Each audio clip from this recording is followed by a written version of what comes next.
بسم الله الرحمن الرحیم. د تیر ورځې په ادامه باندې چې ما تاسو د بریکس سازمان په اړوند باندې د هغه پیژندنه په خلاص ډول او د هغه پر اهداف باندې ملش بحث سره وکړي.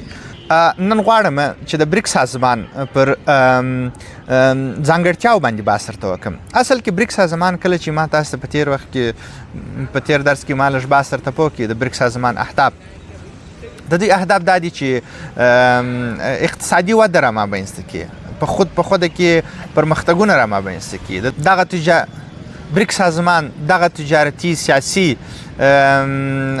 سازمان چې کله را مابینځته سوی دی یا اقتصادي سازمان چې اوس موږ دغه د بریکس په اړوند باندې بحثونه سره لرو، په تیر درس کې ما پر هغه باندې لږ دغه پر پیژندنه په خلاص ډول بحث وکړي. په دغه درس کې زه غواړم چې تاسو د بریکس سازمان پر ځانګړتیاو باندې بحث وکړم. د بریکس سازمان ځانګړتیاوې اصل کې بریکس سازمان چې دی کله موږ بحث پر کوو، موږ وایي چې برازیل، رشیا، انډیا، چاینا ان ساوث افریقا په 2001 کال کې را مابینځته سوی دی. په 2009 کال کې ساوث افریقا ورسره ځای سوی دی. په 2010 کال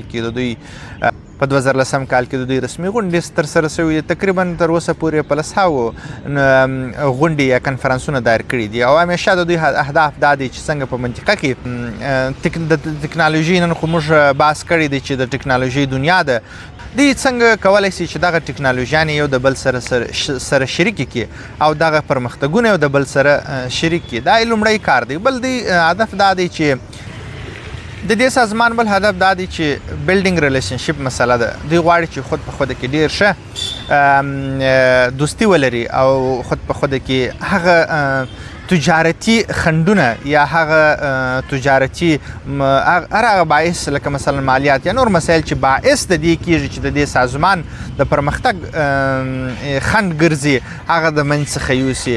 ما ته په دغه سازمان کې تر ټولو جالب دا دی چې او خوندوره هم دا مسله ده، څنګه کولی شي چې دوی خپل مسلکي خلک، با تجربه خلک یا خپل علمي خلک او په عین حال کې خپل تعلیمي سیستمونه سره ګډ کړي، یو د بل څخه استفاده وکړي. اصل کې دا ډیره مهمه خبره ده. نخبګان د هیوادونو چې د یوه هیواد څخه بل هیواد ته ځي یا هغه سره د ایکسچینج پروګرامونه ولري، دا ډیر مؤثر تمامیږي ځکه چې د تجربو په شریکولو سره ډیر پرمختګونه سره را مابینځته کیږي.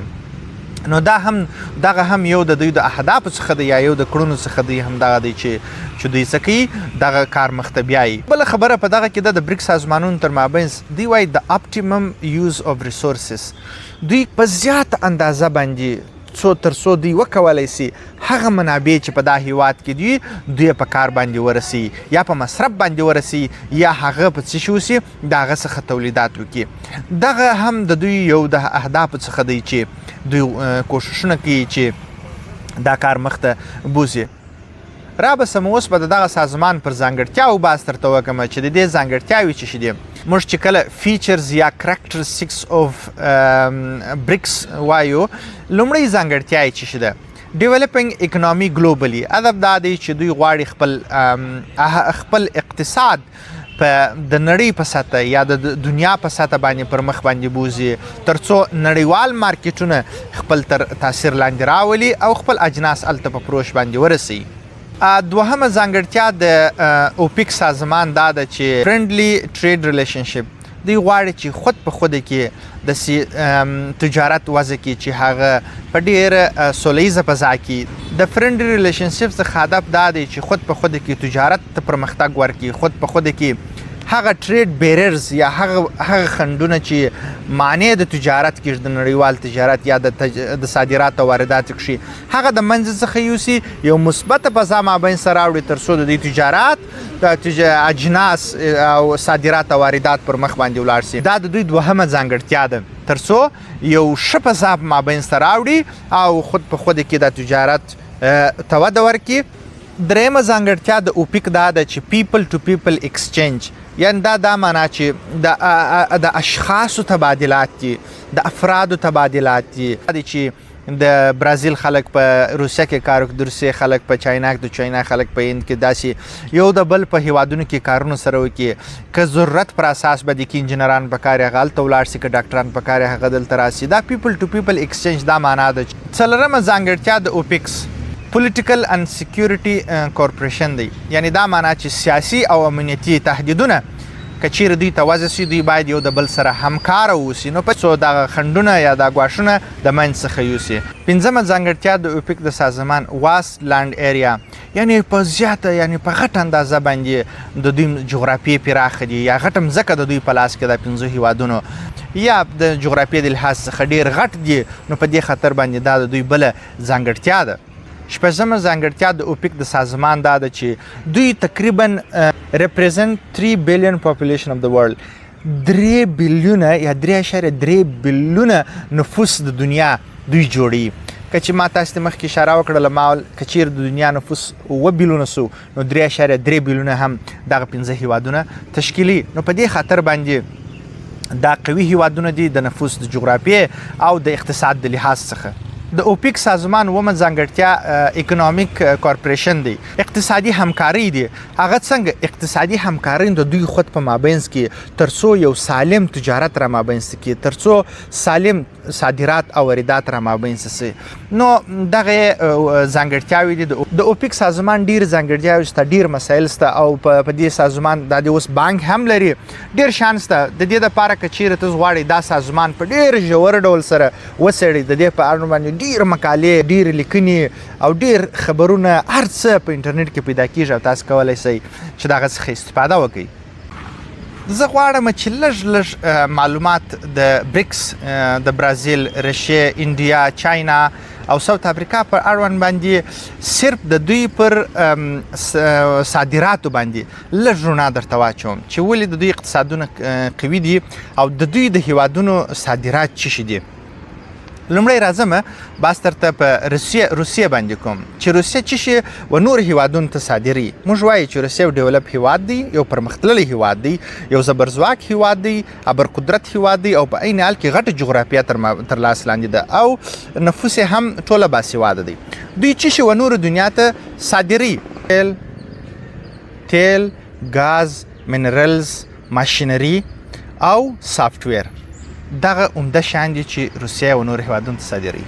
روسیه چې ده د هیومن ډیولپمنټ انډکس د روسیې چې دی په دغه 15 هیوادونو په ټولو کې لوړ، ځکه چې دا یو ډیولپ هیواد دی. هیومن ډیولپمنټ انډکس د دوی تر ټولو لوړ دی. د ژوند د لحاظ څخه د ژوند سطح یې لوړه ده، تعلیم یې لوړ دی، د خلکو وظایف یې سکیور دي، خلک یې په زیاته اندازه باندې وظیفې هم لري. دوهم رابسم برازیل ته. د برازیل پر هیواد باندې به بحث درته وکړم. دا د جغرافیې د لحاظ د مساحت د لحاظ څخه غټ دی او غټه مځمکه یې په لاس کې ده. د دې هیواد صادرات چې شي دي زراعت دی. په زراعت کې بیا دوی کافي ده، قهوه ده، شوګر کین چې موږ د شکرنۍ ورته وایو، سیبینز او په عین حال کې وسپنه، آیرون دی، سټیل دی یا وسپنه ده، کروډ آیل موږ وایو، خام تیل دی، ماشینري ان کیمیکلز او کیمیاوي مواد. دا شان برازیل هیواد صادري و نور هیوادونو. د بریکس د هیوادونو څخه انډیا چې د ما تاسو ته ویل چې 15 اقتصادي هیواد دی او غټ مځکه ورسره لري، غټ نفوس هم لري. نو په عین حال کې د دوی صادرات په سرعت باندې ډیر ولاړ دي، لکه شوګر کین یا شکرنۍ موږ ورته وایو، هغه وریجې، مټران، سره زر او سافټویرونه. چاینا ته که راسمه، چاینا هم د نن ورځې په د اقتصاد د لحاظ څخه اقتصادي دوهم هیواد دی او جغرافیه هم لري، نفوس هم لري په عین حال کې او د تقریبا 19.9 په 2022 کال کې د دوی جی ډي پی 19.9 تخمین شوی ده چې د دوی ګراس ډومسټیک پروډکټ به 19.9 ټریلیون ته رسیږي. نو په 2022 کال چې دوی ډیر پرمخ دي، نو په عین حال کې د دوی صادرات چې شي دي الکترونیکی شیان، هر نوع الکترونیکی شیان، بالخصوص د کوچني شیان، کوچني بالخصوص کوچني الکترونیکی شیان لکه چارجرونه. زه مثال در کوم، ډیر شیان شته لکه پلشونه، ګوشیانې، چارجران، بیټري او داسې نور. ماشینري، انسټرومنټ، مختلف پرزجات، مختلف سامانالات، کالی، بوټونه، چپلکې او وسپنه. د بریکس سازمان پنځم هیواد ساوث افریقا ده. ساوث افریقا موږ وایو چې دا هم یو د هیوادونو څخه دی چې صادرات یې زیات دي. طلا ده، وسپنه ده، منرالز دي، جواري دي، میوه ده، الماس دي، بوره او وړۍ دي دا هغه هیواد دی چې دغه اجناس و نور هیوادونو ته صادروي. نن ورځ ما تاسو ته د بریکس سازمان د ځانګړتیاو په اړوند باندې او د هغه هیوادونو لږ خصوصیات او په عین حال کې مې د هغه پر صادراتو باندې تاسو ته نن بحث وکړي. دا 15 هیوادونه چې کله سره یو ځای شوي دي اقتصادي انډیوالي لري، غواړي چې اقتصادي پرمختګ په منطقه کې رامابینځته کړي، خود په خود کې تجارت سره زیات کړي، یو داسې نړیوال مارکیټ باندې قبضه ولګي او خپل د ټکنالوژیانې سره شریکي کړي او په عین حال کې خپل با تجربه کارکوونکي خپل علم سره شریک کړي تر څو پرمختګ رامابینځته کړي. یو صادراتي هیوادونه چې ما تاسو لکه چاینا او هندوستان ته وګورئ دوی په زیات اندازه باندې کارګران لري او د دوی کارګران په نړۍ کې ډېر په ارزانه بیه باندې کار کوي. دا هم د دوی دپاره نن خوشبختي ده. دوی دا نه وایي چې زموږ نفوس زیات دی، دوی وایي چې یا زموږ نفوس ښه دی چې زیات دی چې موږ نړیوال مارکیټ کې سیالي وکړو او زموږ کارمندان زموږ خلک په هر دنیا کې په هر ځای کې په ششو بستونو باندې په کار باندې دي او دا یو واقعیت دی. خلک چې ورې کار کوي په هند کې نن خوشبختي چې شته تاسو پوهیږئ بهترین خوشبختي دا ده چې تاسو فکر یې دوی په نور دنیا کې کار کوي پیسې خپل هیواد ته راستي چې دا د دوی په ګراس نېشنل پروډکټ موثریت دی جی ان پی کې. که تاسو فکر یې تاسو وګورئ زموږ تاسو په نظر چپه دی په افغانستان کار کوي پیسې سرمایه گذاري په نور هیوادونو کې کوي، اما هندوستانیان یا چاینا یا د نور خلک دا په نور هیوادونو کار کوي پیسې راوړي خپل هیواد ته تر څو د دوی ملي کلنی عایدات یا ناخالص کورني تولیدات باندې مثبت تاثیر ولري، د دوی اقتصاد ورسره رالوړ شي.